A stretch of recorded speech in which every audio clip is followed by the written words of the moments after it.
ਅਸਲਾਮੁਅਲੈਕਮ ਜੀ। ਇਹ ਵੇਖੋ, ਇਹ ਤਾਰਾਂ ਵੇਖ ਕੇ ਤੁਹਾਨੂੰ ਅੰਦਾਜ਼ਾ ਹੋ ਗਿਆ ਹੋਵੇਗਾ। ਇਹ ਜਨਾਬ ਵਾਇਰ ਹੈ, ਇਲੈਕਟ੍ਰਿਕ ਵਾਇਰ ਹੈ। ਅੱਜ ਬਿਜਲੀ ਦੀ ਜਨਾਬ ਵਾਇਰਿੰਗ ਕਰਨ ਲੱਗੇ ਨੇ। ਇਹ ਨੇ ਜਨਾਬ ਨੁਮਾਨ साहब, मेरे भाई भी ने, दोस्त भी ने।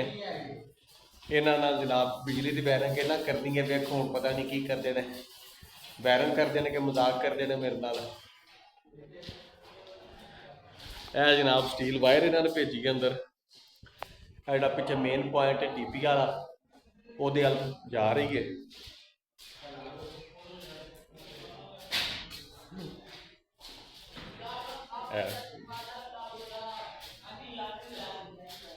ऐसे करके किधरे निकलनी है जी। भेजो जी।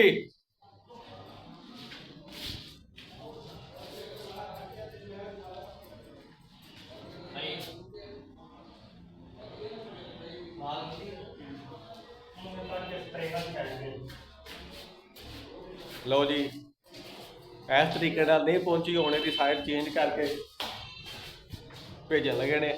मैं तो मेन पॉइंट भी कहता बखाना ये सारे छत की वायरिंग इस पॉइंट तो ही है। इन्होंने पाइपा चुक के चाहनी है। उधर जाने हूँ स्टील वायर की साइड चेंज करके भेजन लगे जी।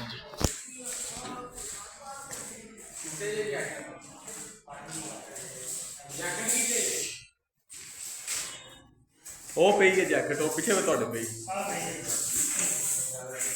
लो जी जैकेट। तो गल रहा है कि ये स्टील वायर उधर थी अपर सकी, क्योंकि उस्ताद ने जैकेट नहीं सी पाई। उन्हें जैकेट पा के जैकेट पा के उन्हें जनाब कोशिश करन दे ते फिर उम्मीद है वायर चली दूसरे पास पहुँच जाए। ये भी टूना होता ना एक आधे बिजली वाले का।